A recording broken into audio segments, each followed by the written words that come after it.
செய்திகள் வாசிப்பது கீதா. குன்றத்தூர் நகர திமுக சார்பில் தண்ணீர் பந்தல் திறப்பு விழா நடைபெற்றது. காஞ்சிபுரம் மாவட்டம் குன்றத்தூர் தேரடி அருகில் கோடை வெயிலின் தாகத்தை தணிக்க நகராட்சி தலைவர் கோ. சத்தியமூர்த்தி தலைமையில் தண்ணீர் பந்தல் திறந்து வைக்கப்பட்டது.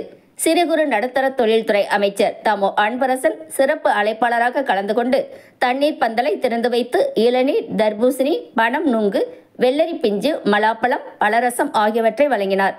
இதில் நகராட்சி துணைத் தலைவர் திருநாவுக்கரசு, மாவட்ட பிரதிநிதிகள் லயன் குணசேகரன், சிதம்பரம், முன்னாள் நகர செயலாளர் ராஜமாணிக்கம், குன்றத்தூர் ஆதி திராவிடர் நல அமைப்பாளர் ஜே. முனுசாமி, கழக நிர்வாகிகள் ஜெகன், சிவக்குமார், கந்தசாமி, சங்கர், சசிகுமார், வார்டு உறுப்பினர்கள் என பலர் கலந்து கொண்டனர்.